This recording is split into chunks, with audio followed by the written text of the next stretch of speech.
Hello, good morning, and welcome to Daybreak right here on Trust TV. It is a beautiful Monday morning out there, and of course, we're here to make sure that your morning gets off to the best of starts. I am Ibrahim Yusuf. And I am Sagir Ibrahim. A lovely morning it is here in the nation's capital and as well as Nigeria. Good morning, Ibrahim. Good morning, Sagir. Yes, it's indeed a beautiful day because, I mean, from here I can see the first headline. CBN finally extends deadline of old Naira notes. Yeah. I think Nigerians can breathe or heave a sigh of relief. But the thing is, we've become so over-reliant on things like this. You understand? How so? When they give a deadline, sometimes we relax thinking that, all right, they'll extend it. It's going to be extended. Yeah, of course, it definitely has to be extended. Like we had it with the NIN issue, with the BVN, all these things. Even with, regular season registrations like exactly. Jam, we always wait until the last minute and then we'll say they'll extend it. And then at the end of the day, they do extend it. I mean, like, does that say, well? Okay, so I think what's playing out is the Nigerian government knowing its people and knowing that these people will always be like this. So I think the posture the president took and the CBN governor was just to exert that force. Okay. Look, whatever you do, bear it in mind that January 31st is sacrosanct. Exactly. And we saw the effect this had, especially when, I think a couple of weeks to the deadline, the presidency reiterated, look, this deadline will not be extended. 3 months is enough time for you to rack up whatever physical cash you have and take to the bank. Exactly. Else, well, you might just as well lose out. Exactly. And, we saw the way the effect it had on Nigerians. And thank God, but because they are considerate. Exactly. And because we are Nigerians. And because we are Nigerians, of course. All right, now let's start with the headlines this morning. Well, CBN finally extends deadline of old Naira notes. And US City disbands police units after fatal beating video of a black man. And in sports, Djokovic wins Australian Open to equal Nadal's 22 slam titles. And to the details now. The Central Bank of Nigeria has extended the deadline for the exchange of old Naira notes. Godwin Emefiele, governor of the bank, said President Muhammadu Buhari gave the permission for the deadline to be extended to February the 10th. Emefiele visited Buhari in Daura on Sunday morning and obtained the approval from the president. He said Nigerians who are yet to change their Naira notes from the old to new ones now have an opportunity to do so. The Apex Bank's governor cautioned that people must utilize the opportunity because the deadline will not be extended again. Aside from those holding illicit and stolen Naira in their homes for speculative purpose, we do aim to give all Nigerians that have Naira legitimately earned and trapped the opportunity to deposit their legitimately trapped monies at the CBN for exchange. Based on the foregoing, we have today sought and obtained Mr. President's approval for the following. 1. A 10-day extension of the deadline from January 31, 2023 to February 10, 2023 to allow for collection of more old notes legitimately held by Nigerians and achieve more success in cash swap in our rural areas, in our villages and communities, after which all old notes outside the CBN loses their legal tender status. Our CBN staff, currently on mass mobilization and monitoring, together with officials of the EFCC and ICPC, will work together to achieve these objectives in the coming days. 2. A 7-day grace period beginning on February 10 to February 17, 2023, in compliance with Section 20, subsection 3 and Section 22 of the CBN Act, allowing Nigerians to deposit their old notes at the CBN after the February deadline, when the old currency would have lost its legal tender status. We therefore appeal to all Nigerians to work with the Central Bank of Nigeria to achieve a hitch-free process for the implementation of this very important program. Well, that was the CBN Governor, Godwin Emefiele. Away from that, now to Gombe State, still talking the Naira redesign and the deadline extension. Okay, so FCT residents are taking advantage of the extension of the old Naira note circulation as announced by the Central Bank of Nigeria Governor. Take a look. It's actually okay because it will help some people that are still having the old money to go and deposit, and it will help some people to to spend the one they have to. Actually, you want people to go and deposit, then make the new money to be active, as in let it be everywhere, so that people will not suffer. All the ATM should have the new money. Any amount you want to withdraw, you can actually go and withdraw without any stress, because it's still your money. So I don't know why people have to suffer to get their money. So although there have been a lot of challenges in the area of getting cash has been the challenges for the past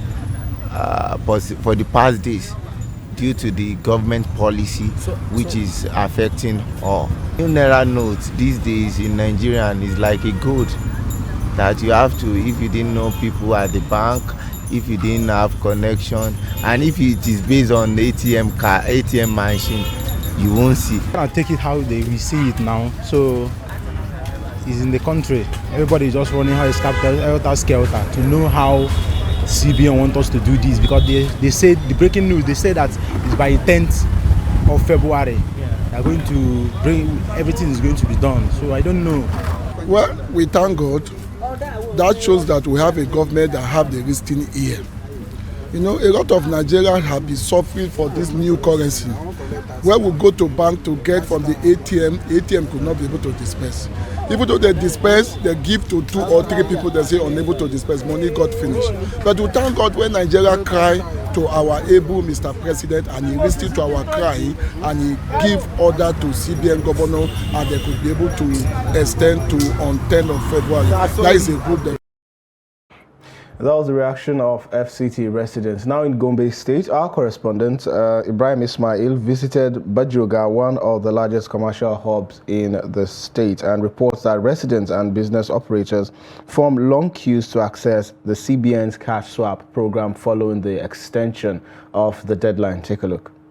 Rushing to swap their old Naira notes with the newly redesigned notes, the residents and business operators in Bajoga, Funakai local government area of Gombe State form queues for the new notes. It is not different in Ashaka, where residents battle the scarcity of the new notes and struggle to swap their old notes. It took the intervention of the CBN before the cash swap program take effect. Scarcity of the redesigned notes is a challenge, and we have deposited the old notes, but I'm happy now because they swapped the sum of 10,000 naira for me. They swapped the old naira notes with the new ones for me.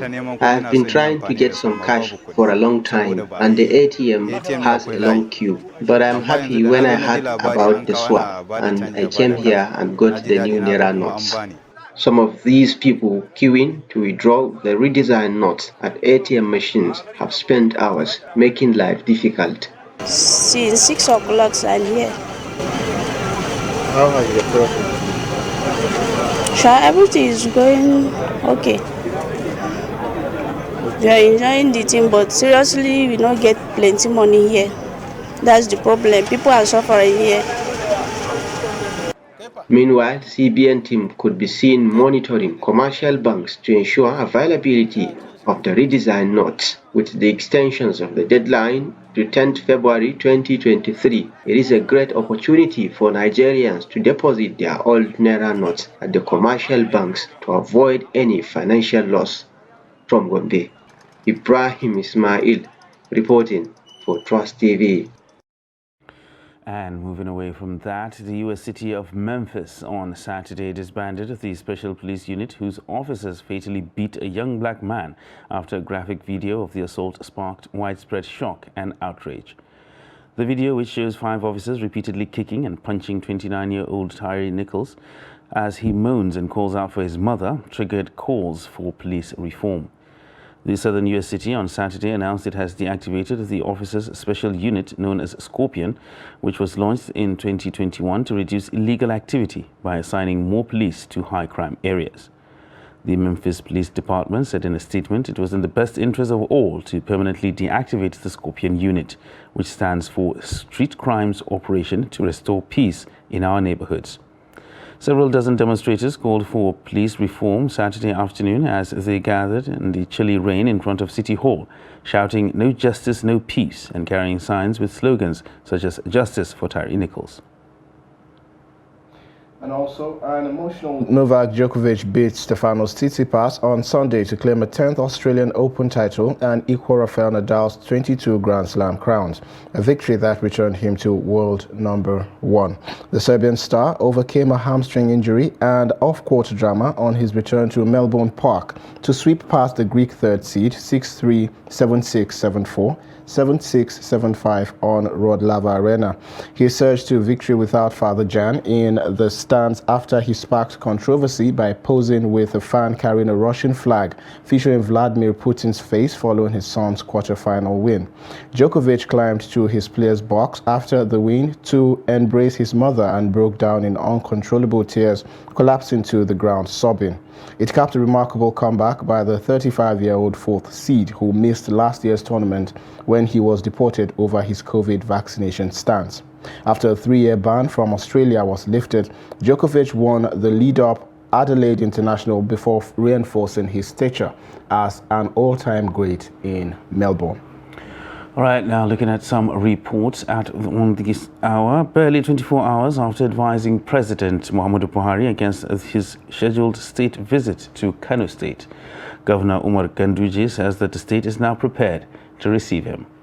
The governor led a delegation of critical stakeholders from the state to meet President Buhari in his country home in Daura, Katsina State, on Sunday, after which he revealed the change of position to correspondence.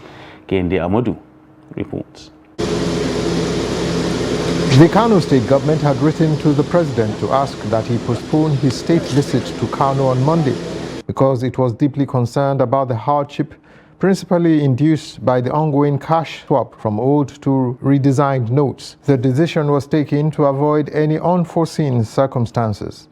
Despite the governor's objection, President Buhari had, however, insisted on going ahead with the Monday visit. On Sunday, the governor led a delegation to discuss the issue with the president. I have led a powerful delegation from Kano State on the issue of new Naira notes. And we have seen Mr. President. We have laid the complaint of the Kano people. And we are very, very happy. He explained to us, and also he assured us that the time is extended and the quantity of Naira, new Naira, the quantity will increase. The lingering question is, why would the state government author such a letter? Kano is the most populous state in the federation and also the commercial nerve center of the northern part of Nigeria, second to Lagos. But in terms of cash transaction, Kano is much higher than Lagos because Lagos has gone far in terms of cashless society, cashless transaction, but Kano State being comparatively, a rural place, so to say, still we have 24 local government without banks, and most of the banks are concentrated within Kano Metropolitan. In other words, it's all because of the people. So you can imagine the suffering of the rural areas, rural people in terms of cash transaction. But we are happy that the time has been extended and also the quantum of the Naira notes will be increased. With that cleared up, the president will go ahead with his state visit on Monday, where he is expected to commission federal and state projects. Tracking the president in Daura, Kende Amudu, Trust TV News. That was the Kano delegation's visit to President Muhammadu Buhari in Daura. Now, away from that, Nigerians have been reacting to another extension of deadline for the collection of permanent voter cards to enable Nigerians exercise their franchise. While some see the extension as a welcome development, others say the deadline extension for an important exercise like PVC collection is becoming a worrisome tradition that does not speak well for Nigeria's image. Shafiu Suleiman has more. Nigeria's electoral umpire, the Independent National Electoral Commission (INEC), has again extended the timeline for the collection of permanent voter cards (PVC) by 7 days to accommodate those yet to take possession of the only instrument that will allow them to exercise their constitutional right to vote. Because people are interested in what's happening in Nigeria, how everybody is interested in what's happening in Nigeria. Because it was just like one time people who are not interested, they said, okay, our vote does not count. But people want to know if their vote will actually count. And they want to choose a leader which is by themselves and not people choosing for themselves. I try my best to collect it, so I cannot make it because I even leave my work almost 3 days. I cannot get it. Depends on the location you are. You'll be going and going and going. There'll be a lot of rushes. And some of us are working. And then the time you take permission from the office and go, and the thing that you will not collect. If you ask for permission again, we're going to give it. Though the decision to allow for the extension became imperative due to the huge number of those that were yet to collect the PVCs, this respondent says it is increasingly becoming an attitude amongst Nigerians to wait until the rush hour. I don't see the reason why they should extend it, because Nigeria, they like extending things. When you're supposed to do something and then you come to a conclusion, this is what you want and this is how you are going to do it, and then you just do that same way you plant it and then you do it that way, not when it comes to the actual day that you're supposed to finalize everything and you extend it again. Maybe I can try more. I can try more if I can get. So maybe tomorrow or Monday. Everybody to go and collect from many moments. Let them not waste any time. Let them not give any excuse to INEC or to any elect goods. Let them go now and collect it. I understand it is a very good idea. There are over 93 million registered voters currently in Nigeria, going by the INEC database, indicating a significant rise in the nation's voting population.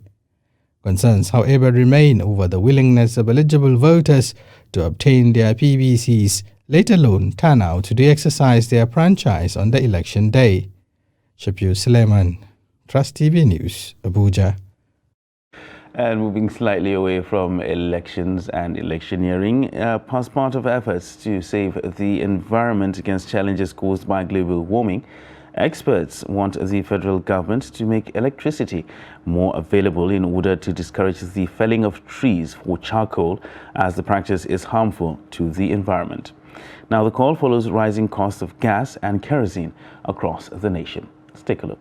Charcoal is now beginning to replace other cooking sources, as many are shifting from using kerosene and gas to charcoal.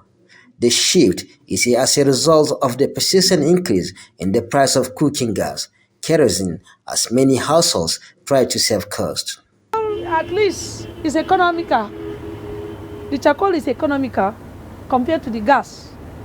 Like now, if I refuel maybe 1 kg, 1 kg cannot boil my tomato, boil my beans, boil my rice. If I do these 3 on 1 kg, it will not give me better. Charcoal of 400 naira, it will boil all of this and it will even remain. Number of people who come to buy charcoal is increasing every day. But for scientists and climate analyst Abubakar Shafiu, the society uses charcoal at the expense of environmental safety. Charcoal itself has caused disaster to the environment, because before charcoal is produced, the ozone layer has been depleted. Reason is because at the process of the production of that charcoal, there is the ecosystem is already disrupted. Inadequate electricity supply and cost of cooking gas are some of the factors responsible for the excessive use of charcoal for cooking. In order to rescue the environment from deforestation for charcoal purposes, Shafi calls on the government to improve electricity supply. The only way out of that, in order not to cause havoc or disaster to the environment or the climate itself, is for us to go into technology. Technology is just the way out, in the sense that electric stove can be made available as another way to replace the charcoal stove. But then the government has to look for a way to see how electricity can be generated. Although charcoal has become the preferred means of cooking among many Nigerians due to the economic hardship, many say sustained use of charcoal will do more harm to the environment than good. Bella Musa, Trust TV News Kaduna. Also, the Lagos Rail Line is one of the federal government's projects that has eased the transportation challenge faced by residents of Lagos, Ogun, and Oyo states. The flag-off of the commercial operations of the rail line was performed by President Muhammadu Buhari on 10th June 2021. Trust TV's Abbas Ibrahim boarded the train at Mobolaji Johnson train station, Ebute Meta, Lagos to Abeokuta, and now reports. Mobolaji Johnson Station is the largest railway station in West Africa with a holding capacity of 6,000 passengers. It is the flagship train station for the 156-kilometer Lagos-Ibadan standard gauge railway line, which is the first double-track standard gauge rail in West Africa. The commercial operation of Lagos-Ibadan Railway was officially flagged off by President Muhammadu Buhari on June 10, 2021. Passengers, more especially traveling to Ibadan, Abeokuta from Lagos, or to Lagos from Abeokuta or Ibadan, enjoying the trip. Engineer Augustine Arisa is the railway district manager in Lagos. The Lagos-Ibadan train service is a train service that is running on standard gauge.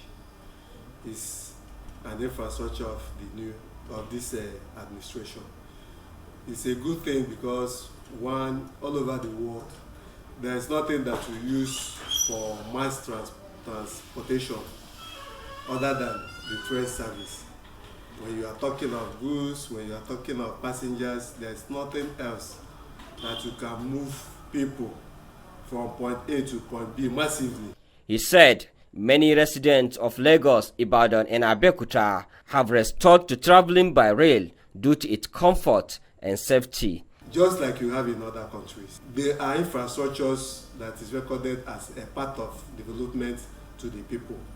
It's an infrastructure that each and every one of us as Nigerians should be proud of and should be happy of. The coaches are full air-conditioned coaches. You have places where you can put your laptop, you plug, you enjoy your ride. You have places where you charge your phone. As you are in the train, to some people, you are also walking. Even we are going further to make sure that you have a Wi-Fi so that while you are in the train, you will be connected. Emmanuel Fabi, a Lagos resident who traveled to Ibadan, urged the government to invest more on the rail line project in order to connect it to the neighboring countries for the economic growth of Nigeria. For the fact that Nigeria is a country that is linked to many other African countries, this shouldn't be limited to within the Nigerian rail alone. You know, if you go to Lagos Island, you'll be so surprised that people come all the way from Cotonou, Ghana to come by, even all the way from, Senegal, they're about to come buy something in Lagos Island. So if we have a very fantastic, efficient rail line down to other African countries, to open up the economy of this country, much more. But for the fact that insecurity is there, people are still being skeptical using the rail line. But to me, if they should invest more in this type of transportation, it should really open up a whole lot for the country. Some key factors that the passengers consider is their safety and security, which Engineer Augustine says are all equipped in the train. He, however, urged Nigerians to protect the rail tracks from hoodlums and scavengers who may vandalize them. I'm appealing to all Nigerians. This is a massive infrastructure that has been done for us, for not just for me, for our children. We should not allow people to go and destroy this infrastructure. Abbas Ibrahim Ali, Trust TV, Lagos. That's it for the headlines and reports on this hour right here on Daybreak. We'll take a short break, and when we return, we'll take a look at the front pages of the newspapers this morning. Do stay with us.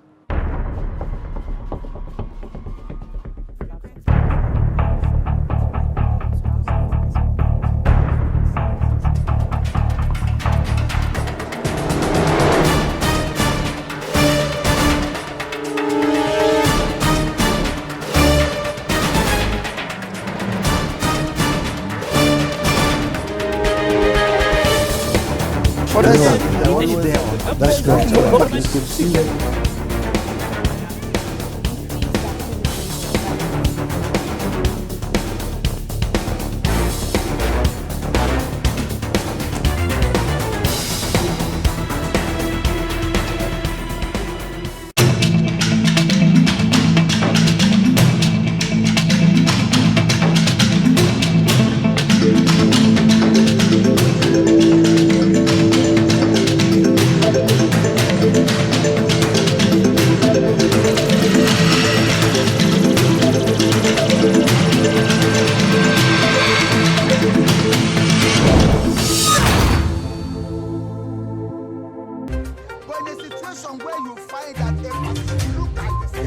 necessarily tribal or regional.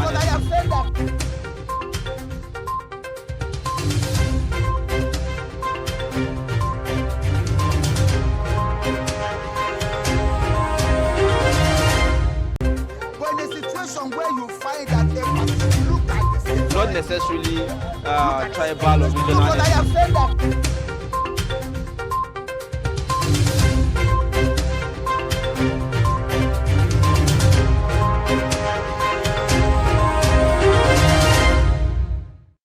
Welcome back, and thanks for staying with us on Daybreak right here on Trust TV. Right now it's time for us to take a look at the front pages of the newspapers this morning, and we'll start with Daily Trust newspaper. The major headline on the front page reads, FG under pressure to probe herders killing in Nasarawa.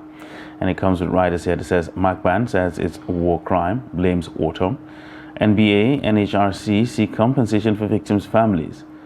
My hands are clean, that is according to the Benue governor, and ACF and CM demand investigation. Now, details of that story can be found on page 4. Now, still talking about the Daily Trust newspaper, brain drain, Nigeria may end up without doctors, that is according to the NARD. And Plateau governorship, peace pact, CP storms out of venue. To find out details of that, that's on page 10 of the Daily Trust. FG cautions against phone applications, pledges data privacy. That is on page 6. And at the bottom of the front page there, mixed reactions as CBN extends Naira deadline to February 17th. 1.9 trillion Naira mopped up. And reps reject extension, vow to sign arrest warrant against Emefiele. And towards the top of the front page there, 20 killed in Lagos on road crashes. Details of that on page 23. And get us 2 bikes, foodstuff, kidnappers of Kaduna villagers tell relatives. And after controversy, Buhari visits Kano to commission 8 projects. Details of that can be found on page 6. Now, these are the major stories on the front page of the Daily Trust newspaper this morning. And to this Nigerian newspaper, just beside the masthead, we see hike in electricity tariff unjustifiable, consumers lament. Naira, lawmakers reject CBN's 10-day extension. Say it's political gimmick, want Emefiele arrested. CNPP calls on security agents to nab currency hoarders. You can find that story on page 2. Below that, we'll see Serap urges Buhari IGP to probe Obi's Katsina attack. Find that story on page 2 as well. And underneath that, container crushes 9 to death in Lagos. And finally, on the bottom of the page, Ikone Abia PDP allots vacant Guba seat to late candidates zone. And that's it for this Nigeria this morning. All right, next we'll take a look at the Blueprint newspaper, and the final major story reads, January 31st deadline on Naira notes. My running back and forth has paid up with extension. That is according to Tinubu. Comes with riders here that says, hails Buhari, CBN on 10-day grace. We have achieved 75% success on currency swap, says Emefiele. Says 900 billion Naira still in circulation. CSO's experts thumb up president. House committee rejects extension, and Moghalu raises concerns for the vulnerable. Details of that can be found on page 6 and 25 of the Blueprint. Nigeria gets lowest credit rating in 17 years on Ways and Means. As another story on the front page of the Blueprint. And FG tasks no-tap board members on 5C principles. And Naseni has developed 150 innovative products. And rampaging gunmen killed 2 soldiers, 6 cops in Enugu Ebonyi attacks. And with on the news belt there, with Atiku, I've seen hope for Nigeria, says Bala. SEC urges more investments in commodities sector, and Benue not involved in Nasarawa killing, says Autumn. On page 9, you'll find Sharia Council urges INEC to hold elections same day, and Nigeria lost $6.6 billion to flooding in 2022. That is according to the minister. And right below the nameplate, there are 20 killed in Ondo, Lagos road crashes. FRSC Corps Marshal laments losses, cautions road users. Now, these are the major stories on the front page of the Blueprint newspaper. For First News, ex-Bayelsa Commissioner Iworiso Markson hails Senator Dixon at 57. Naira redesign, 2.7 trillion naira kept permanently in people's home. That's according to the CBN governor. Ex-NNPP secretary dumps party, says Kwankwaso lacks capacity to rule Nigeria. Interesting. Also, we see Naira redesign, reps reject extension, threatens CBN governor's arrest, insists on 6 months deadline, says position of law sacrosanct. Vow to issue Emefiele's arrest warrant on Tuesday. 10-day extension, mere political gimmick to hoodwink Nigerians, worsen economic, social livelihood, and that's according to Dogwa. Argues policy may frustrate February elections. Why Buhari approved old Naira deadline extension. That's according to Emefiele. Down to other stories. New note will monitor banks' strong rooms, says CBN. Suit seeking to sack Buhari to be delivered today. And also, disappointment is an energizer for me, makes me work harder. That's according to Tinubu. Also, Pirates Confraternity disowned viral video on 2023 presidential candidates. You could get more stories by getting a copy of First Newspaper this morning. All right, the next newspaper we're looking at is the Nigerian News Direct, and the major story on the front page has it: withdrawal of old Naira notes, fuel scarcity ground Nigerian economy. And has the riders here, commuters, traders suffer as commercial transporters boycott work in Osun. As CBN bows to pressure, extends deadline to February 10th. 10-day extension is inadequate, says CPPE, and extension of validity of old Naira notes is a step in the right direction. Federal Executive Council approves Nigeria Data Protection Bill for transmission to National Assembly, and Nigeria's Energy Transition Plan. State House leads the way for public buildings.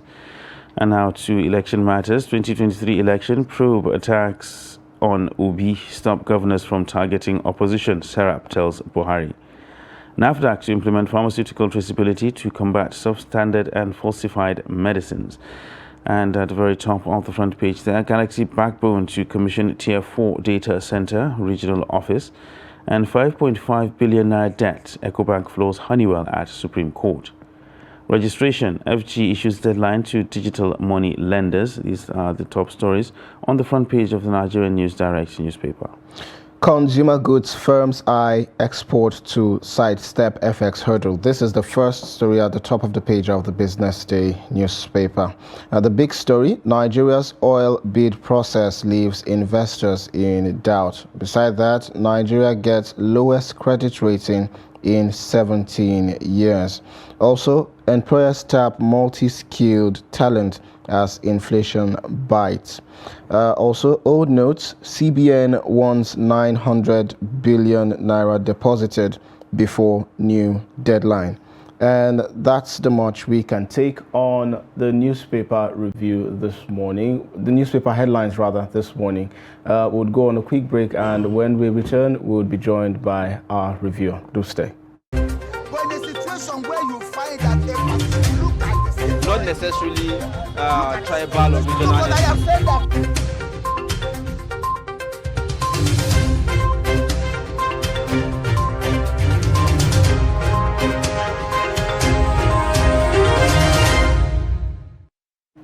Welcome back. You're still watching Daybreak on Trust TV. We're now joined by Dr. Theophilus Abba, the Project Director at Daily Trust Foundation. Welcome to the program.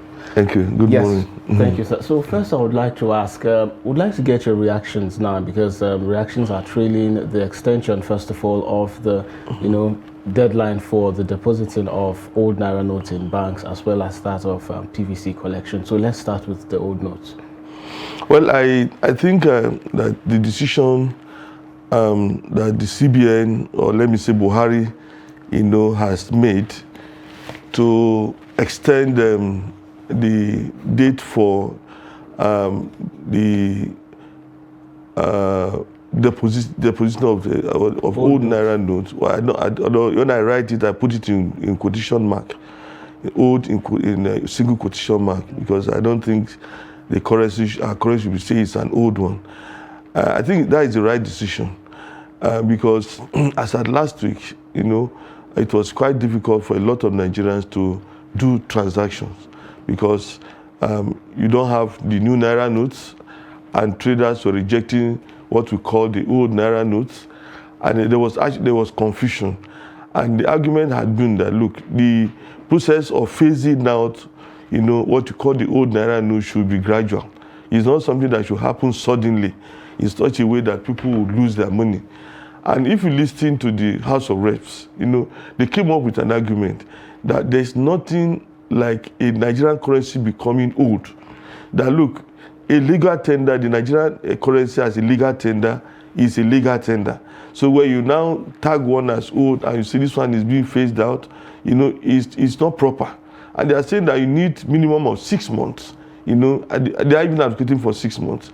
So it's not like when you when you redesign, the Naira, you do in such a manner that people lose. That should not be the objective of redesigning the currency, And a lot of things have happened. CBN asked Nigerians who had this Naira in their homes to deposit them, in the banks. And I think one of the approaches, which I think was a bit frustrating and discouraging, was this idea of arresting anybody who comes to the bank with a huge sum of money.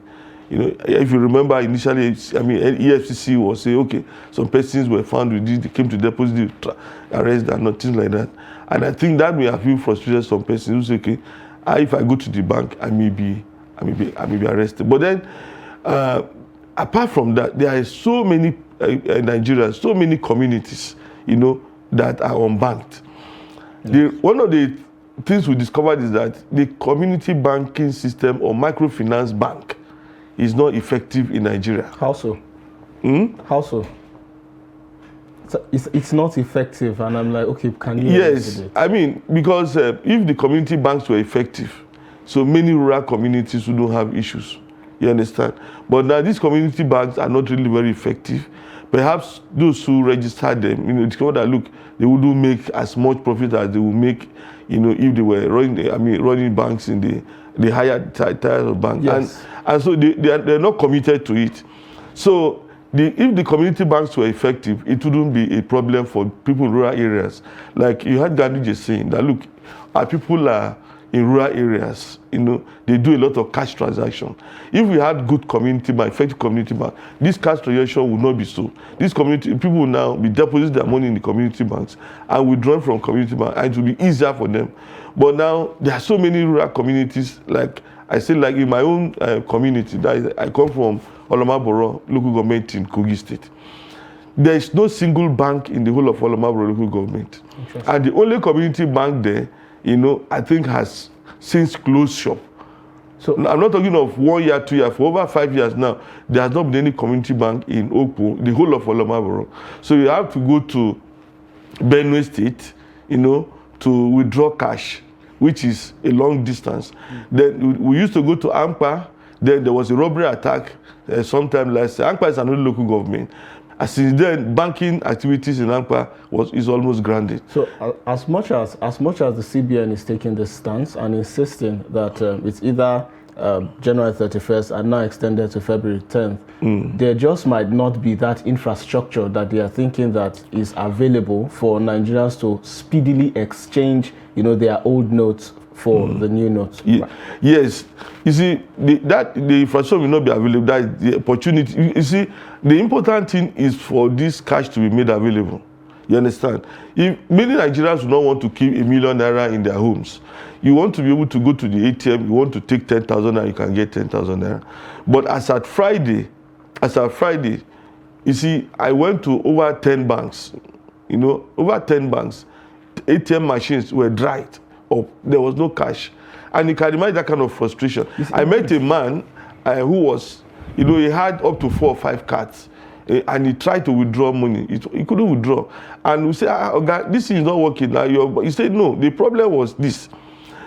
He didn't have fuel in his car. He wanted to buy black market. He needed cash to buy the black market. You understand? And he stood there frustrated.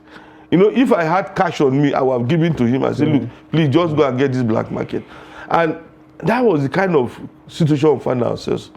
So it's good that this has been extended for 10 days. But we appeal that the CBN, should make this cash available. As at last week, what the banks were saying was this, that CBN used to give them 10% of whatever cash they deposited with the CBN. You know, we don't have any way of verifying whether what they said was true. But then if a bank takes, let's say, 100 million to the CBN, to deposit at the CBN, and he gets 10 million back, of course, that will not be enough for their customers who are coming to collect cash over the counter. Then they need to feed the ATM machines. And you see, people love to do a e-transaction, but then there is need for cash. You want to buy water. A typical example, that Friday, I wanted to buy a bottle of water. Sincerely, I couldn't buy. That was the first time I knew that, you know, 100 naira was important. I didn't have 100 naira to buy a bottle of water. I was very thirsty. But in as much as a lot of people are actually hailing the extension of the few days that were actually tagged on and were added, there's this general belief that Nigerians are very lackadaisical when it comes to keeping to deadlines. And even if you extend this for 6 months or maybe even a year, still there will be some people who will still be left out of it, and there'll still be people who will complain that it needs to be extended. No, I think the issue is not about people not going to deposit their money. You know, we have to be very clear about it. The issue is that the new Naira notes were not available. You understand? You see, if, for instance, I go to an ATM machine, I want to withdraw 10,000 and I get new Naira notes, why should I spend the old ones? But as at last week, old Naira notes were being dispensed at the ATM machines. You don't have the option of rejecting the old Naira notes. You know, so you see, if you go to, shops, you know, people are frustrated. They say, okay, the new Naira note we cannot get, the old Naira notes we are rejecting. So what do we do? So the onus rests on, the CBN and the banks now to put their house in order. You see, you want us to use the new Naira notes, make them available. That's my own argument. You see, if you don't make these new Naira notes available, you increase the suffering of the people. It's not just about 10 days. It's not just about saying, okay, Buhari is sympathizing with the poor. That's not the issue. The issue is that let us have this new Naira note. I don't have any business with whatever you call the old Naira note if I can access the new Naira note. I don't have a stock of Naira notes in my house. Any Naira I spend, I get from an ATM machine. But I go there, I don't get money. So, Doctor, now there's this question I want to ask before we move further. So while Nigerians struggled to access the new Naira notes in the past couple of days, I noticed a lot of us noticed an exponential rise or increase rather in the cost of charges POS operators charge to withdraw this new Naira notes. For example, I went to a POS operator. I need cash. They are not giving the old Naira notes, obviously, and I need the new Naira notes. And I was told that I have to pay upwards of between 200 Naira to 500 Naira. Now, as at yesterday, another experience, at ATM spots, there were some people who were charging as much as 100 Naira per 1,000 Naira to withdraw or to have access to this new note. So what this means is, if you're withdrawing 10,000 Naira, you might have to pay 1,000 Naira as charge. And then if you're withdrawing 20,000 Naira, you might have to pay 2,000 Naira as charges for this money. So who do we blame for this? Well, it's the scarcity that we blame. But should it be an excuse now to hike the price? Because No, for this, let me tell you, you see, the ATM operator, those who have access to the new Naira notes, you see, they pass through a lot of trouble to get the new Naira notes. One of them may be that, they have insiders in banks. For instance, if I have a friend in the bank, he knows I'm an ATM operator, as soon as there's cash in the bank, you say, okay, Theophilus, transfer some money to me so that I can get this cash for you. Which is, you have to appreciate the person, to start with. Then the fact that, you got that is a rare privilege. I want to maximize it. So you may jack up your charges. You understand? That is one. Then secondly, some have to move from bank to bank.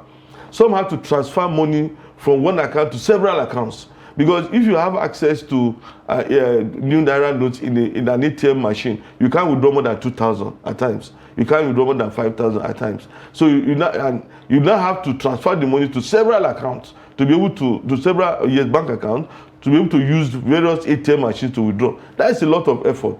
And sincerely, if you make so much effort, you have to profit from it. So I don't blame the operators. I actually blame the system that has not made this currency available. All right, so let's move slightly away from that. There's this burning issue, and the Daily Trust carried it on as its major story a few days ago. Some herders were actually killed. Some people are saying it's friendly fire. And all that. So there's a call for a probe into these killings. I mean, like, and there's lots of finger pointing. Some people blaming the governors of Benue, some Nasarawa states, and all that. What do you make of this whole entire situation? I mean, like, are we not past this era of friendly fire when it comes to situations like this? Actually, it's very, very unfortunate. But when I read that story that, I mean, some innocent persons were killed, and it's the government's own, efforts, that carried out the operation. I was shocked. In fact, I said, how can this continue to happen in Nigeria? The fact is that since this war on terror began, many Nigerians have been killed. Maybe hundreds now. I think there was a data that Daily Trust published about those who have been killed, from whatever we call the friendly fire over the years.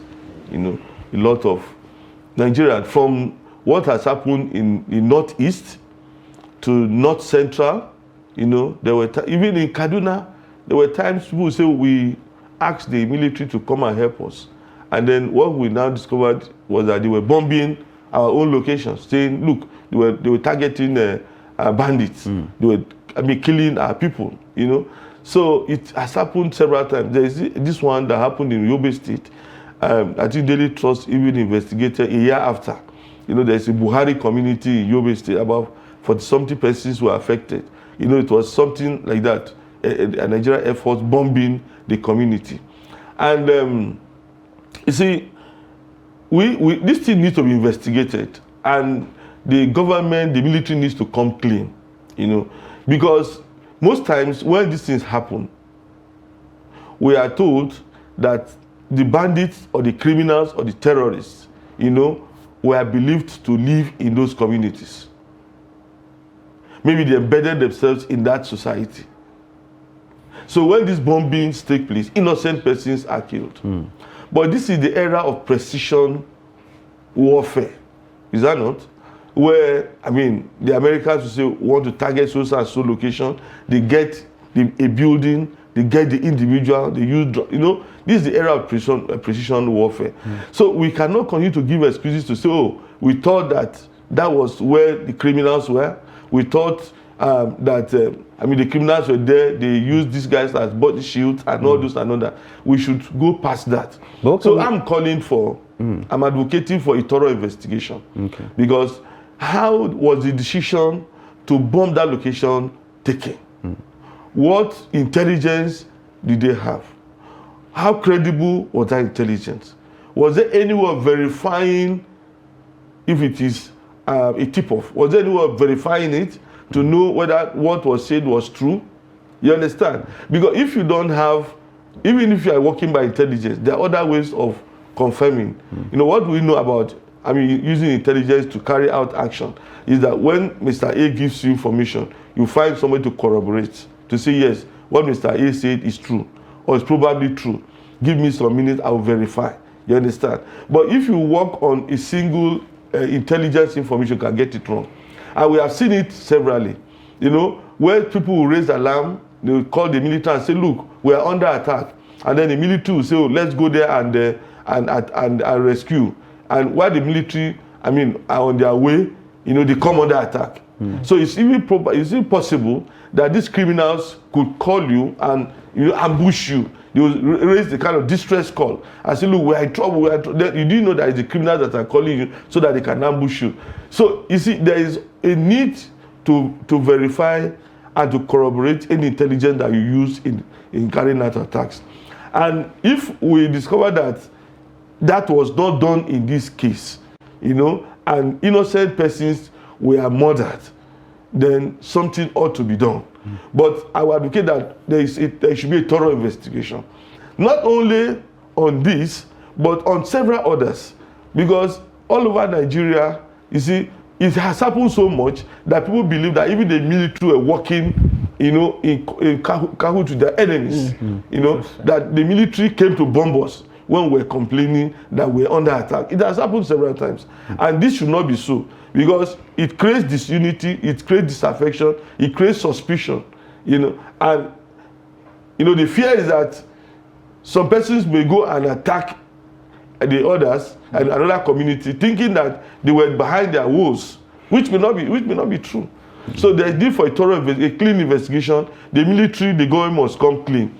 Although the Benue State governor has come out openly to say, look, he had no hands in it, you know. But if you do an investigation, you will know whether or not he has hands or not. All right, Doctor. Yes, so just another issue before we wrap up this segment. So the Nigerian Association of Resident Doctors are saying Nigeria may end up without doctors, and they said this in reference to the current brain drain syndrome that's been bedeviling the sector for quite a while. How would you react to that? I mean, will it get so bad to the extent that we no longer have doctors?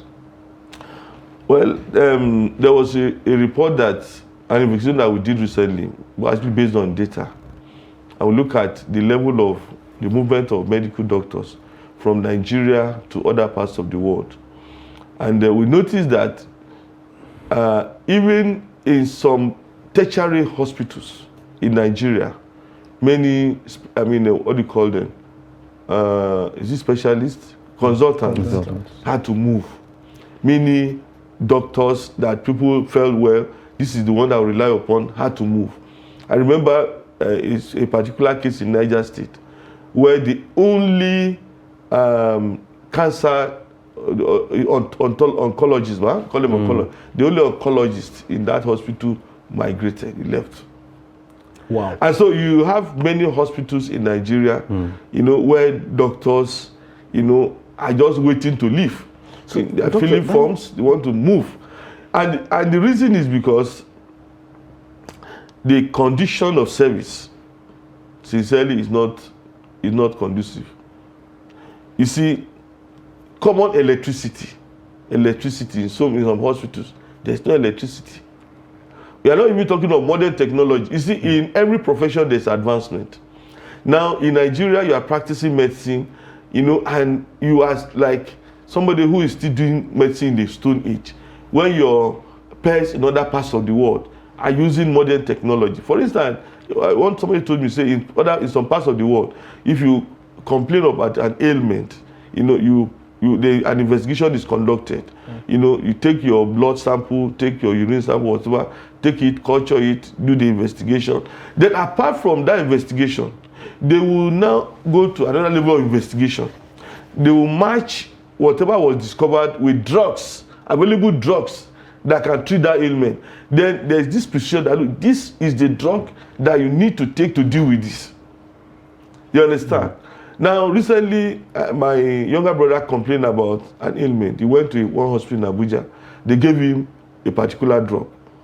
And do you know, if it were not by the grace of God, he would have died. Very early in the morning, he called me. I said, brother, I have this. You don't even talk. I'm not well. I said, what do you mean? He said, I'm not well. He just said, I'm not well. I said, wait for me. I had to drive to that place. Took him to another hospital. When we got to the hospital, we said, okay, this was the drug he took. He said, he shouldn't have taken it, because this drug is given after thorough investigation. You understand? So he was given this drug and he almost died. They had to drain that drug from his system and give him another one. That is the lack of precision. And so if medical doctors in Nigeria are facing this predicament, you know, it is difficult for them to grow, you know, to meet the standard of their peers in other parts of the world. Then the remuneration is not worth it. The medical doctor, maybe he takes 200,000, and you say, look, if I go to Canada, for instance, I take much, much more.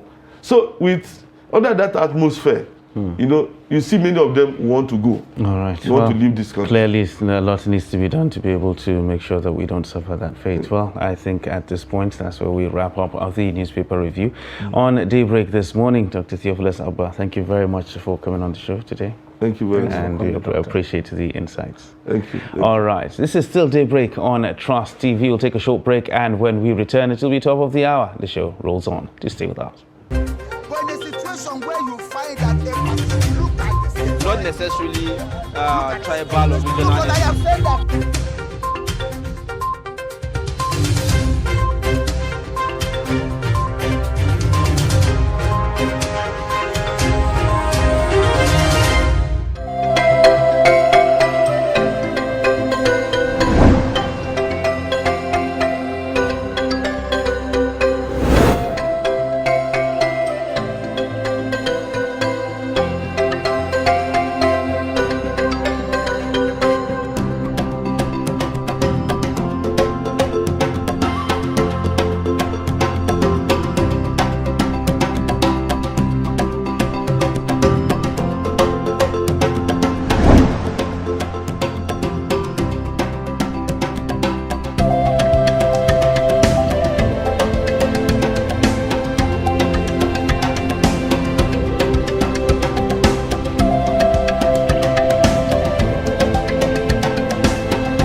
Now, as part of efforts to support Africa's goal of strengthening... Now, looking at the activity chart, as you can see right here, a total volume of 130. Created a Boko Haram crisis that at that time was restricted to Yobe.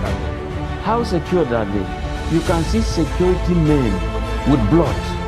This is the road leading up to the... Or really, if you look at English squad, you are looking at EPL, you are looking at their names. You are not looking at...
TV, documenting the Nigerian story.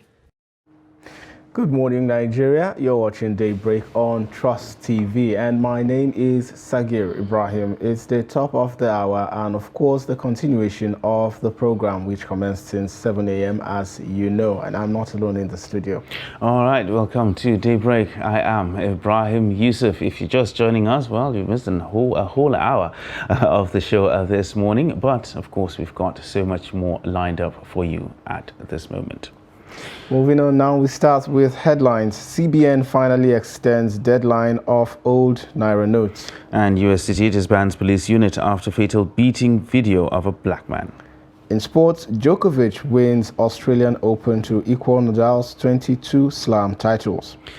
And now for the details, the Central Bank of Nigeria extended the deadline for the exchange of old Naira notes Godwin Emefiele, governor of the central bank, said President Muhammadu Buhari gave the permission for the deadline to be extended to February 10th. Emefiele visited Buhari in Daura on Sunday morning and obtained the approval from the president.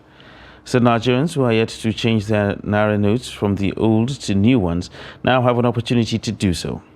The Apex Bank's governor cautioned that people must utilize the opportunity because the deadline will not be extended again. Now let's get more on this report by Kende Amadou. There were always signs that the deadline would be extended. President Buhari had late on Saturday night clarified in a statement that the purpose of the redesigned naira notes was not to inconvenience Nigerians. He hinted that the central bank would adopt new strategies to ameliorate the situation. It was therefore not surprising that the governor of the Apex Bank showed up in Daura on Sunday. We have today sought and obtained Mr. President's approval for the following. 1. A 10-day extension of the deadline from January 31, 2023 to February 10, 2023 to allow for collection of more old notes legitimately held by Nigerians and achieve more success in cash swap in our rural areas, in our villages and communities, after which all old notes outside the CBN loses their legal tender status. The governor is at pains to point out that the problem is not with the average Nigerian, many of whom have less than 10,000 naira in their possession. The reports that I have received is that, in fact, most people have less than 10,000. There are only very few that have more than 10,000, maybe 15 or 20,000. And we have told the directors to use their discretion to grant those very few. And while there are indications that there were breaches of the program, the CBN governor says these have been reported to the EFCC and ICPC, which have begun the process of dealing with defaulters. For those who either, and I'm saying this, even if there are CBN staff involved, they will be sanctioned. We will track them. Luckily, those non-Naira, they have trackers. We have their numbers because they have been issued. Once we see these numbers, we will track them and we will make public those that are involved in this business of selling new Naira notes, whereas there are people who are suffering in the villages that need those new Naira notes. We will deal with them. We have passed on a few videos to the EFCC, and they are going to track these people. It's not about CBN tracking them. It's about EFCC or ICPC, independent enforcement agency institution, to go after them. The pains recorded from the currency swap program may be overshadowing the gains recorded, which include the slight drop in the rate of inflation, more stability of foreign exchange rates, and the impact on security, especially in banditry and kidnapping figures. But what is more important is that since the program commenced, about 1.9 trillion naira has been taken out of circulation, leaving about 900 billion naira not collected and not in the banks. Tracking the president in Daura, Kende Amadou, Trust TV News. Meanwhile, a cross-section of Abuja residents hailed the CBN decision. It's actually okay because it will help some people that are still having the old money to go and deposit, and it will help some people to spend the one they have to. Actually, we want people to go and deposit, then make the new money to be active, as in let it be everywhere, so that people will not suffer. All the ATM should have the new money. Any amount you want to withdraw, you can actually go and withdraw without any stress, because it's still your money. So I don't know why people have to suffer to get their money. So although there have been a lot of challenges in the area of getting cash has been the challenges for the past days, due to the government policy which is affecting all. New Naira notes these days in Nigeria is like a gold that you have to, if you didn't know people at the bank, if you didn't have connection, and if it is based on ATM machine, you won't see. I'll take it how they will see it now. So it's in the country. Everybody is just running helter-skelter to know how CBN want us to do this, because they say, the breaking news, they say that it's by 10th of February. They're going to bring, everything is going to be done. So I don't know Well, we thank God. That shows that we have a government that have the listening ear. You know, a lot of Nigerians have been suffering for this new currency. When we go to bank to get from the ATM could not be able to disperse. Even though they disperse, they give to 2 or 3 people, they say unable to disperse, money got finished. But we thank God when Nigeria cry to our able Mr. President and he listened to our cry and he give order to CBN governor and they could be able to extend to on 10th of February. That is a good development.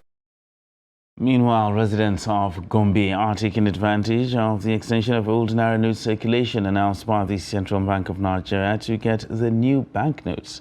Trust TV's Ibrahim Ismail, who visited Bajoga and one of the largest commercial hubs in Gombe State, reports that residents and business operators form long queues to access the CBN's cash swap program. His report.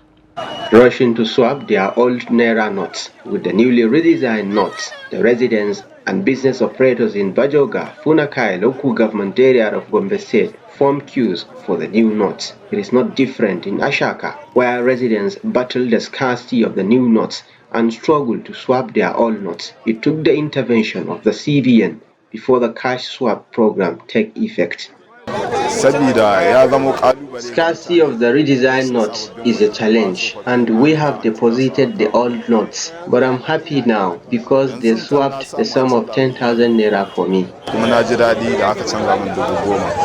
They swapped the old naira notes with the new ones for me.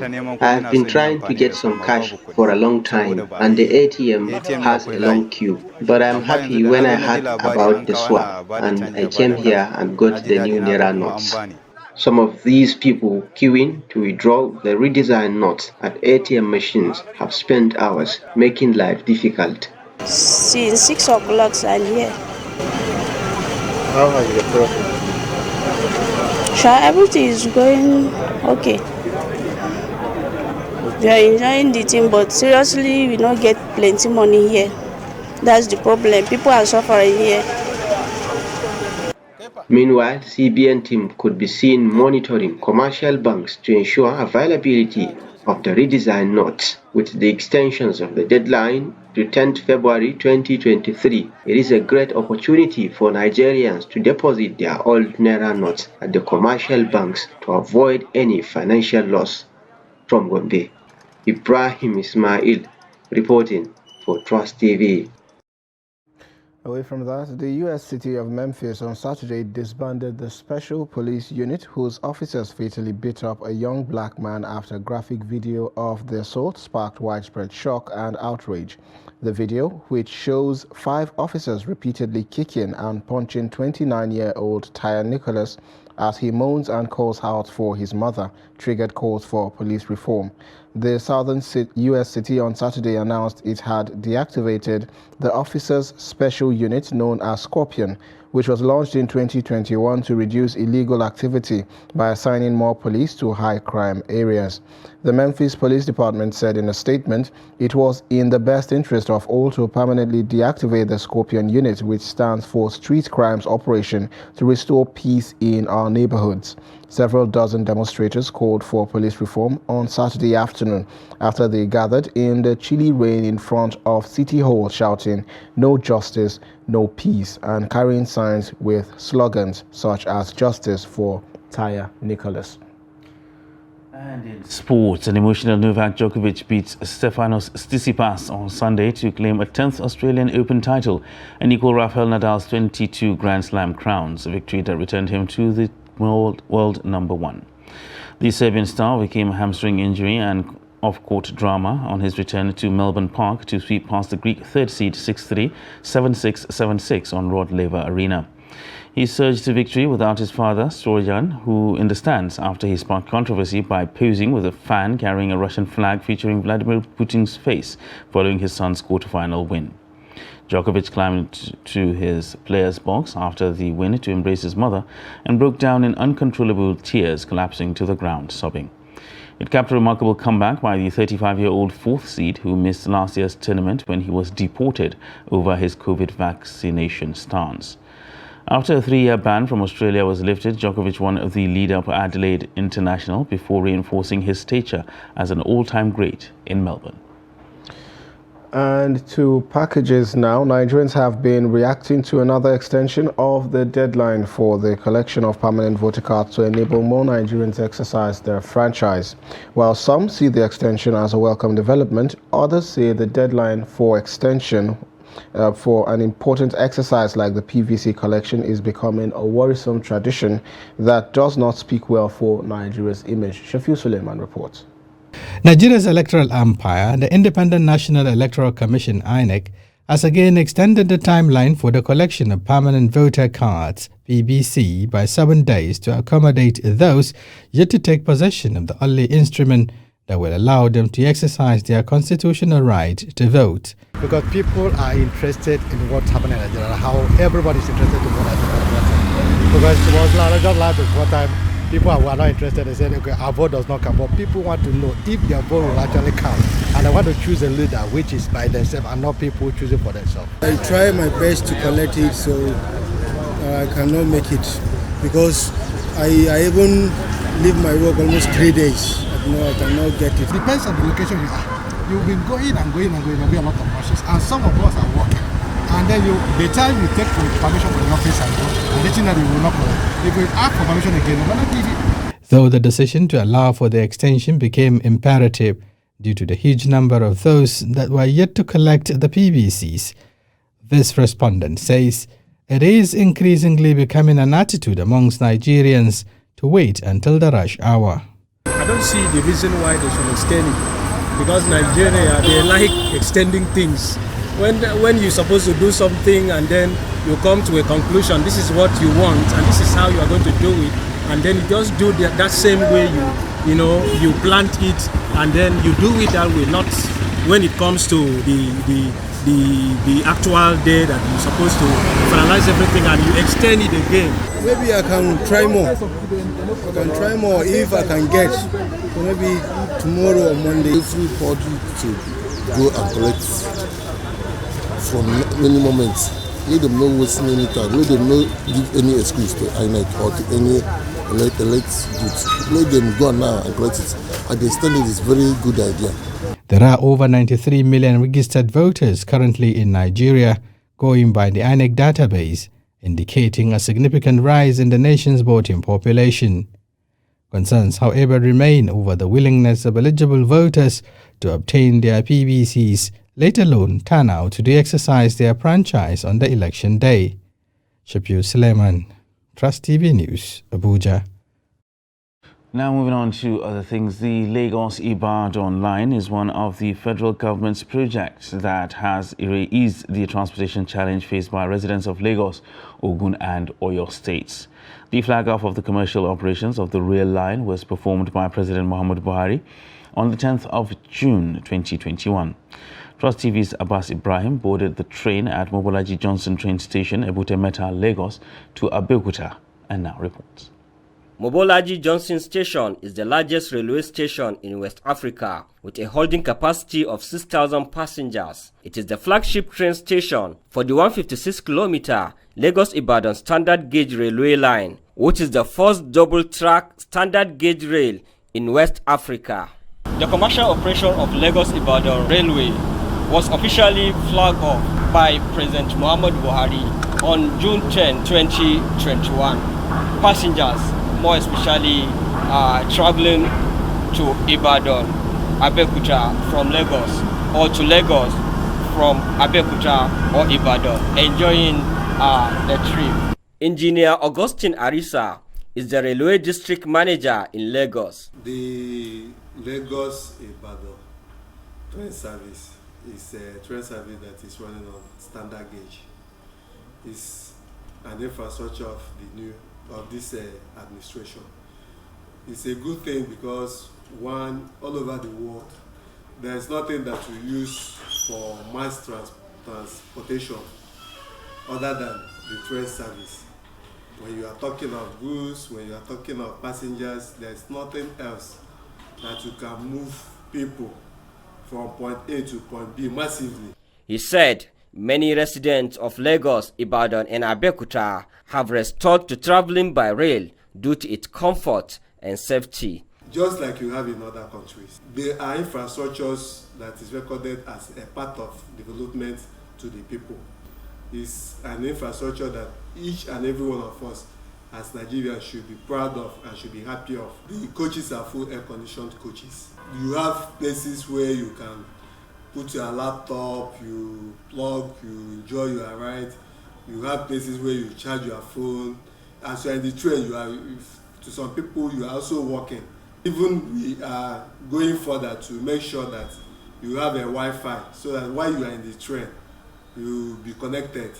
Emmanuel Fabi, a Lagos resident who traveled to Ibadan, urged the government to invest more on the rail line project in order to connect it to the neighboring countries for the economic growth of Nigeria. For the fact that Nigeria is a country that is linked to many other African countries, it shouldn't be limited to within the Nigerian world alone. You know, if you go to Lagos Island, you'll be so surprised that people come all the way from Cotonou, Ghana to come buy, even all the way from, what do you call it, Senegal, they're about to come buy something in Lagos Island. So if we have a very fantastic, efficient rail line far to other African countries, to open up the economy of this country, you know, much more. But for the fact that insecurity is there, you know, people are still being skeptical using the rail line. But to me, if they should invest more in this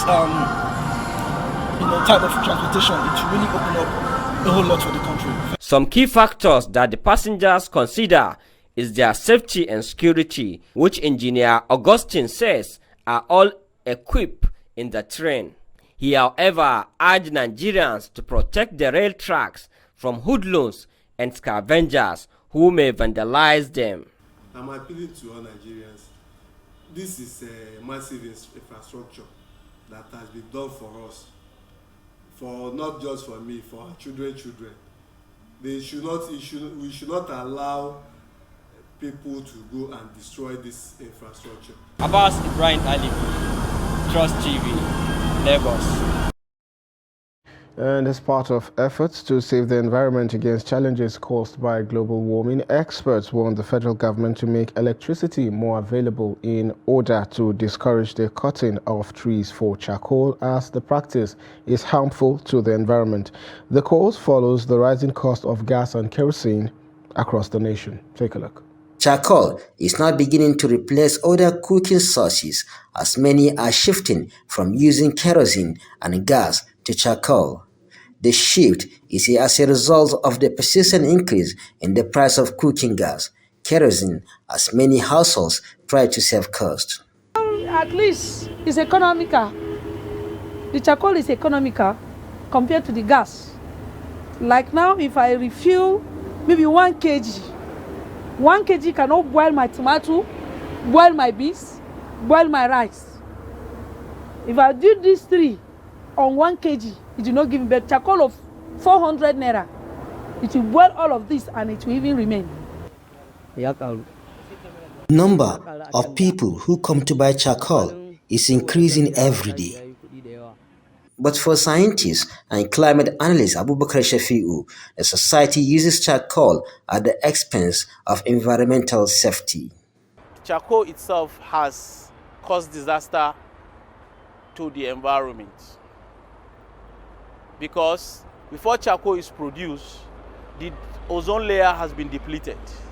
Reason is because at the process of the production of that charcoal, there is the ecosystem is already disrupted.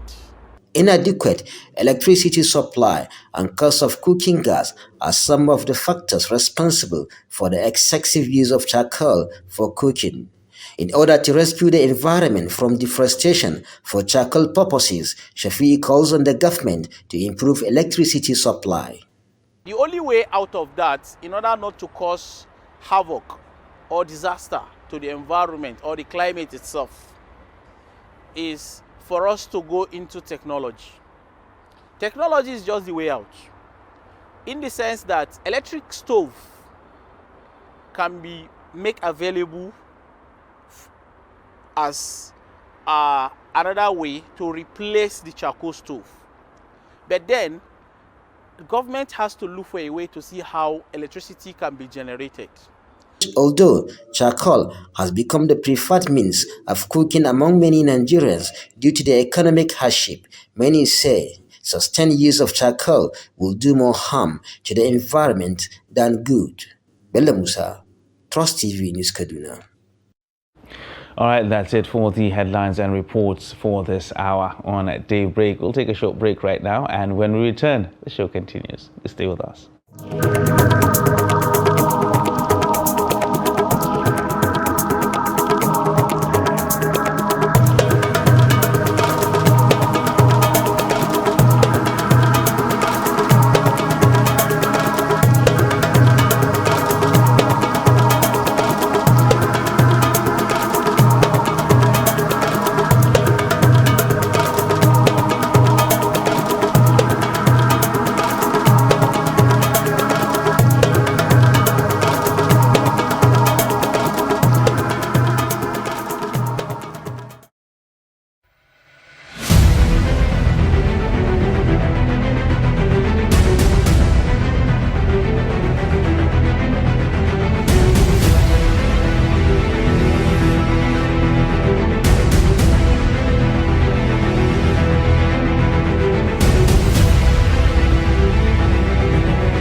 That's great. It's good to see you.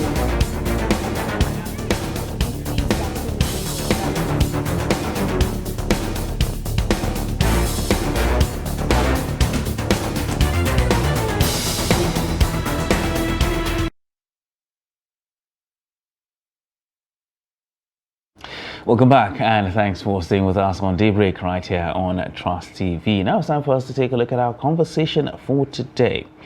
Now, Friday's verdict of the Osun State Governorship Election Petition Tribunal is generating a lot of ripples, and this is not surprising, coming less than a month to the landmark presidential election. The decision of the tribunal will definitely affect electoral permutations for the state and beyond.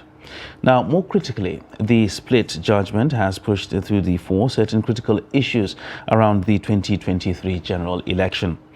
Now, after the release of the results on July 16th of the July 16th governorship election in the state, Mr. Daybreak Oyetola and his party, the All Progressives Congress (APC), approached the tribunal to declare Oyetola and not Mr. Ademola Adeleke of the People's Democratic Party as the lawful winner of the election. Now, Oyetola and his party asked the tribunal to decide on 3 issues. Now, the first one being that Adeleke was unqualified to run for the office of governor. The second being that there was overvoting in 749, which was later 744 polling units. And third, that the election was not conducted in compliance with the Electoral Act 2022. Now, they requested the tribunal to cancel results in the 744 polling units and declare Oyetola the winner, or in the alternative, and only in the alternative, cancel the election for substantial non-compliance and order INEC to conduct a fresh one. Now, to help us dissect this issue, we have 2 gentlemen joining us, and we have Sam Kagbo, a lawyer and a senior advocate of Nigeria. He joins us here in the studio. Good morning and welcome. Good morning. All right. Thank you for having me. All right. And from Osogbo in Osun State, we have the CPS2 Governor Oyetola, Ismail Omipidon, and he joins us via Zoom. Good morning and welcome to Daybreak. Good morning. The pleasure is mine. All right. So, Ismail, let me get your immediate reaction. When this judgment was delivered by the tribunal, what was your immediate reaction to the judgment? Well, for me, as a political reporter that has been covering election tribunal since 1999, the moment I saw the petition when it was filed, and coupled with the fact that I also saw several observers' reports as far as the conduct of the election is concerned. I saw that of IAGA, I saw that of Northern Patriotic Fronts. From the one, and in all my analysis, I knew that there was no way Ademola Adeleke could have escaped the watertight case before him. Don't forget, we challenge his eligibility based on the fact that he forged his certificate, and the tribunal actually established forgery. But the only thing the tribunal said was that he had acquired additional qualification.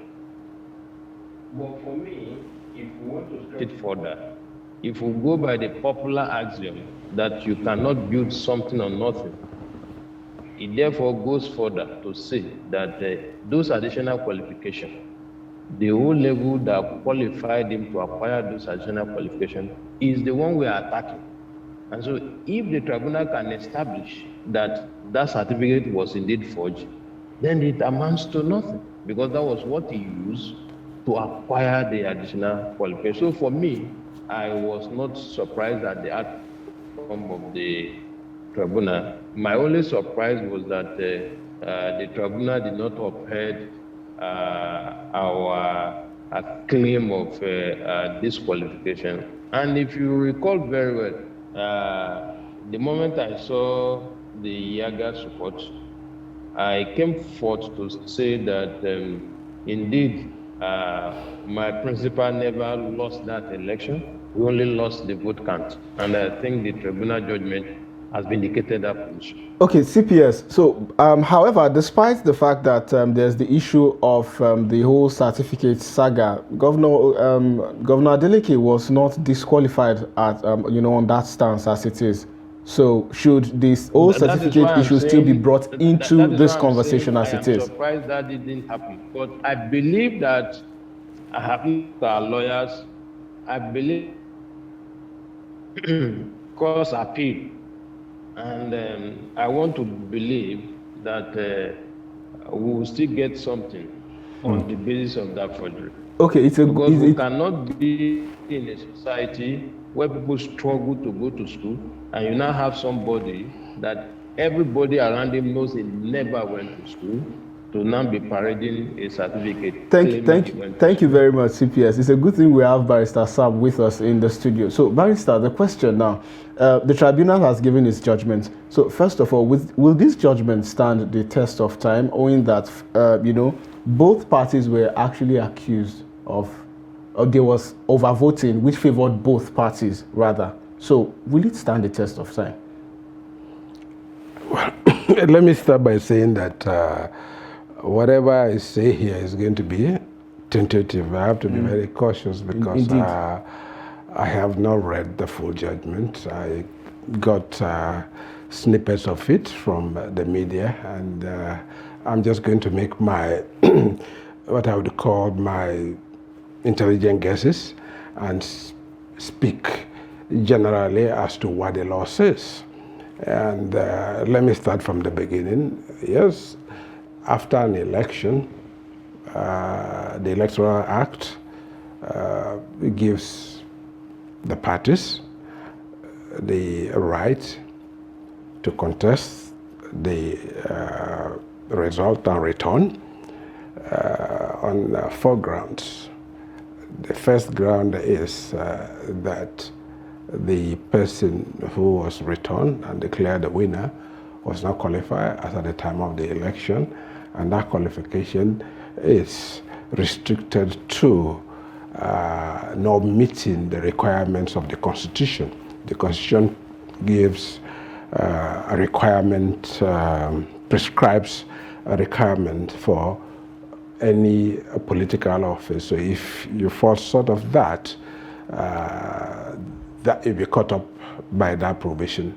And that's under Section 134 of the Electoral Act. And there's also the issue of disqualifier. I will talk about that, but let me go to the next one. The next one also says that if the election was conducted in a manner that there was a substantial non-compliance with the provisions of the Electoral Act, and only the Electoral Act, or the election was fraught with malpractices, then definitely the election will be cancelled or nullified. Then there is also the other one that says that if the person who was declared and returned as the winner did not actually, indeed, after a reality check, did not score what I would call the majority of the lawful votes, then the election will be, that return, not the election, will be nullified, and the person who actually scored after the math is done would be declared the winner. It's a straightforward one. As against the one on qualification, there is that rider that the person who came second would only be declared the winner if he's still a member of the political party that sponsored him at the election. And all of these provisions are taken out of the context of previous experiences. So usually one experience after a round of election would give reason for amendment to address those things so that we don't go back into it. And on here, they had 3 of those grounds on which they challenged the election. One on the issue of qualification. And I would say outrightly, if indeed that's the judgment or the finding of the court that he presented a forged certificate, that by itself is a disqualifier. The Constitution did not say forged certificates. To say if you have 10 certificates and one is forged, you are forgiven. No. If you present a forged certificate, straight away that's a disqualifier. But like I said, I have not read the judgment, but I'm just stating what the law is. And on the issue of non-compliance, the non-compliance with the Electoral Act means that you did not go by the rules. You know, the Electoral Act has its own standards. There is a philosophy behind it, and the INEC itself has its own electoral rules. Those rules themselves are binding on INEC and also binding on the parties. So INEC, who by his own wisdom has actually made out those rules and has given them to all the parties before the election, is bound to adhere strictly by those ones. If they did not, and that failure to abide by the rules and the provisions of the law substantially affected the result, that result should be cancelled. But usually it's difficult to do that math. But this one, the straightforward one, is the one on mathematics, which is that the person you declare as the winner and return did not indeed score the majority of the lawful votes. And one way of getting at or establishing that is through what? Overvoting. The law has changed dramatically, and I'm hoping and wishing that all the actors who are yet to test the furnace of the new Electoral Act, that is the 2022 Electoral Act, would pay attention to Section 47 and Section 51 of the Electoral Act of 2022. The old Electoral Act, Section 49 of the old Electoral Act speaks to the register. They say when you come for accreditation, the person accrediting you, that is the polling officer, would look at the register and compare the record and the register with the voter card you are presented to establish that you are indeed that voter that is registered at that polling unit. So the god of accreditation in the old law was what? The register. But this time around, Section 47 does not speak to the register. It sweeps aside the register and say, oh, when you present yourself with your voter's card, then the beavers, what they call the biometric voters, So the biovoter, yes, voters accreditation system, the beavers. That's what the person accrediting you is going to look at.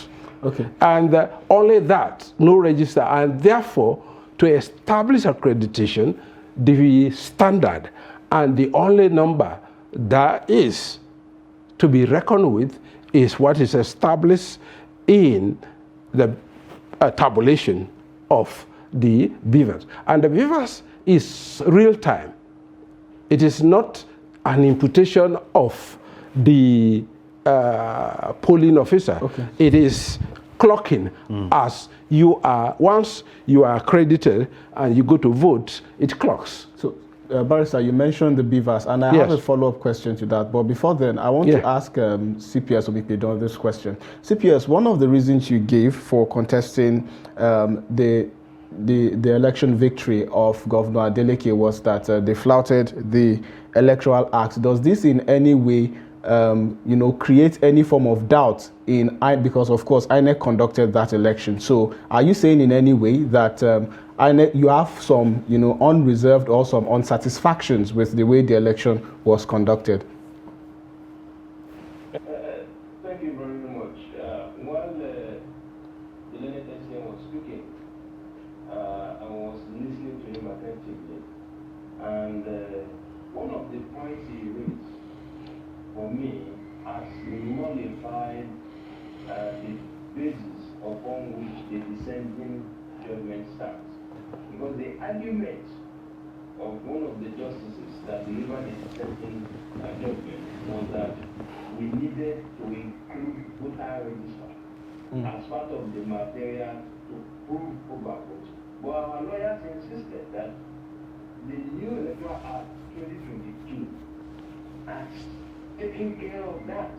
And even me, who is a layman, I'm not a lawyer, I remember it was Governor Wike's case that led to the amendment of that section of the Electoral Act, where in 2019 or so, we made use of a card reader, and the Supreme Court justices, insisted that one, the use of electronic card reader was not properly captured in the Electoral Act. And that was where they stretched the issue of the voter register. But with the 2022 Electoral Act that has now expressly given power to INEC to deploy electronic devices in the conduct of the election, that defect has been cured. And that was exactly our argument before the tribunal. And they agreed, the majority agreed with us. Now, let me also say this. Nigerians should be aware that we did not go to the tribunal to impugn on the integrity of the INEC. We only went to the tribunal to help deepen our electoral system and our democracy. And from the ruling of the tribunal, we have been able to establish that even though INEC as the election management body have good intention in deploying the beavers, some of the operators appears to have other motives. How do I mean? It will interest you to note that once the election was conducted on July 16, return was made on July 17, and Demola Adeleke was announced as the winner of that election. Now, 1 week after the declaration, about 10 days or so after the declaration, we applied for and obtained a certified true copy of the Beavers report, with which Adeleke was declared winner of that election. It was after analyzing that Beavers report, we were able to establish that the number of those accredited in most of these polling units we were challenging across 10 local governments did not tally with the results declared on Form EC8A. And we now filed our petition.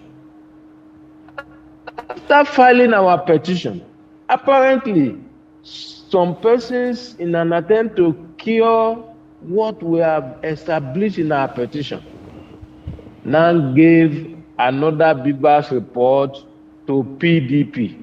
So, Mr. Obipidon, can you hear me? Yes. While you don't intend yes, I can hear you. Why you don't intend to impugn, or your camp does not intend to impugn on the integrity of INEC. However, you've mentioned that there were certain misappropriations with the result from the Beavers, as well as some other issues around this. Now, doesn't this pose a question regarding the integrity of the Beavers, which is expected to address issues particularly over voting? No, it is the Beavers now that has helped us to expose the overvoting. Oh, interesting. Yes, it is the Beavers that helped us to expose the overvoting. But some persons now, in an attempt to cure what we have established, now came up with a strange term, synchronization. Okay. Before the tribunal, there were about 3 Beavers reports. The first one was the one we used to prepare our petition, and it was issued to us by INEC. Unfortunately, the second one, which the PDP and INEC came to court with, was also issued by the same INEC. But the justices asked the INEC witness, when she was being cross-examined, that were you the one that issued the first Beavers report to APC and Noyitola? She said yes. Did you at any point indicate that Beavers report was an interim one or an unsynchronized one? She said no. And up till the period of the proceedings, either before or during the proceeding, there was no time INEC withdrew that report. All right, thank you very much, Mr. Mikidon. Thank you. I'll get back to the second Beavers report, which they call synchronized Beavers report, we were also able to establish overvoting in over 100 polling units.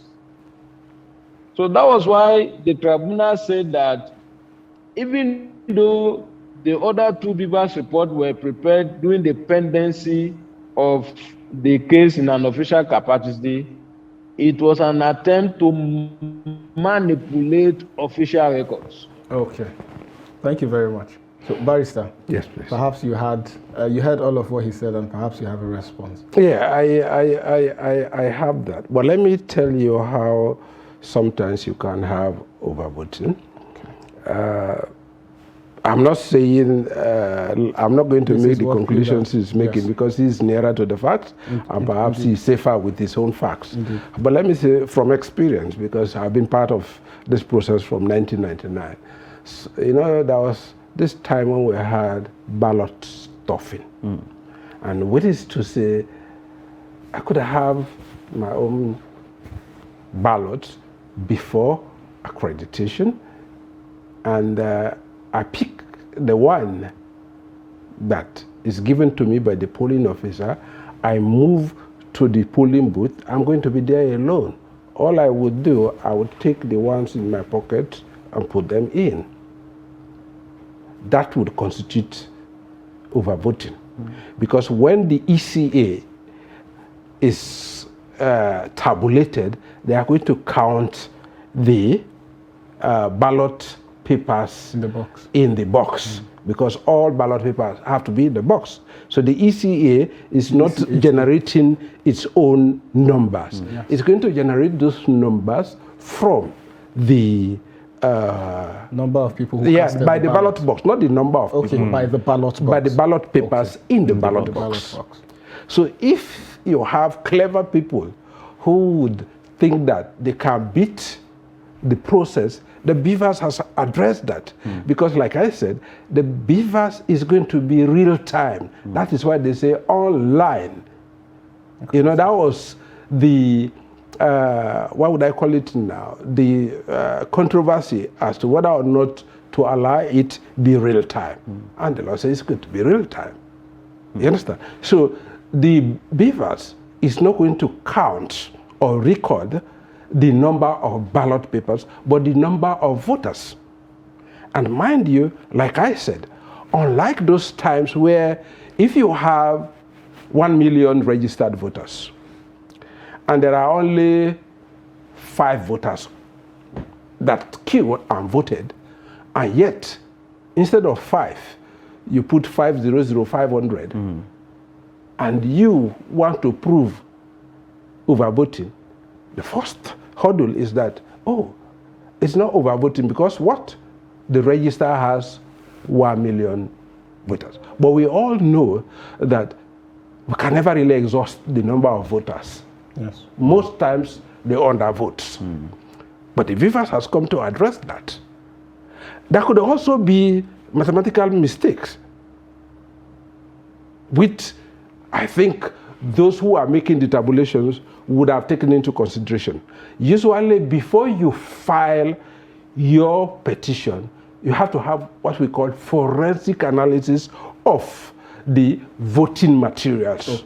You go into those, make your own mathematics, make your additions. It is from there that you indicate. And mind you, he raised an issue of what? Multiple Beavers results. If you discount the first result that is given and which you certify, and on which you declare the result, because mind you, you would have declared the result anyway before you give it.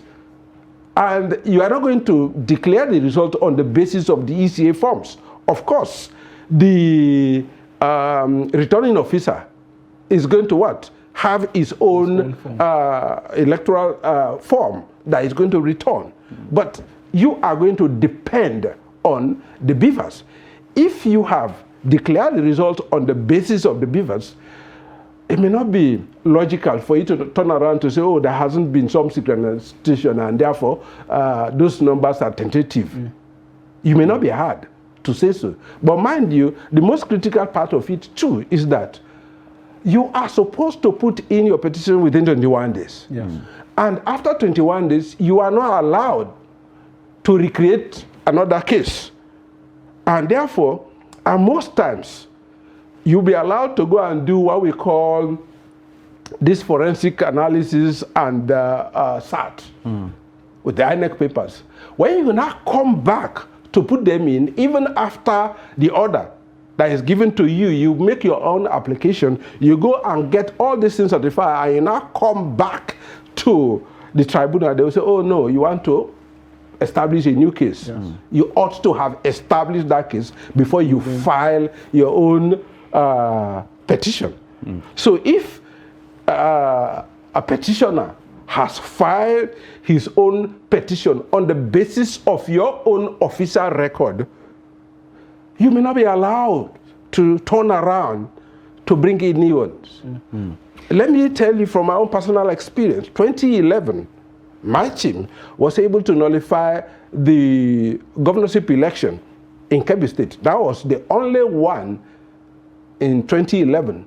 We were the only one that were able to do that. But let me tell you where we had our win. We based our own evidence on the official electoral forms. INEC, in rebutting and in their own evidence, they brought in handmade, handwritten papers. We didn't bother with them when we were putting them in because we knew that at the end of the day, it's going to be an issue of good evidence. Which one is the better evidence? Your statutory paper and your handmade, which is post the election. All right. Okay. All right. So, Mr. Ismail, let me come to you now. On a final note, the Adeleke camp says they're going to appeal the judgment and they're going to take further steps. On a final note now, are you expecting anything new coming from them? Honestly, with the exposition by the learned SN this morning,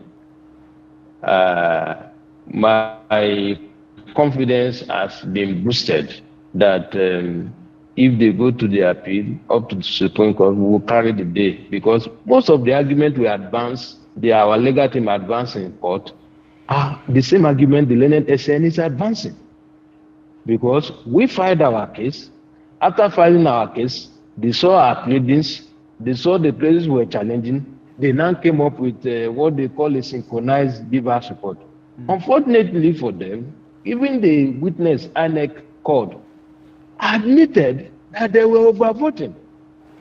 The forensic expert hired by the PDP governorship candidate, who is now the governor, also admitted that even the primary source, which is the machine itself that he analyzed, overvoting. His only argument was that the overvoting was only in 6 polling units. So with all those analyses, combined with the exposition by the learned SN this morning, I make bold to say that by the grace of God, this 99-page judgment cannot be overturned by a mere 8 pages of dissenting judgment, especially because the fulcrum upon which the dissenting judgment stands is what the learned SN has been has further told us this morning, that the 2022 Electoral Act has taken care of that. That you need the BIBA, you do not need the voter register to prove overvoting. So and again, the 3-member tribunal all agreed on the issue of forged documents. And like our lead counsel said, he said that he has ever forged before does not exonerate him from having additional qualification, that ordinarily that should stand him disqualified, but the tribunal thought otherwise. And so we believe that the appellate court is likely to uphold our argument in that regard. All right, thank you very much, Ismail. Thank you very much. Thank you very much. Unfortunately, we're short of time, but thank you very much for your contributions this morning, and it's nice having you on Daybreak.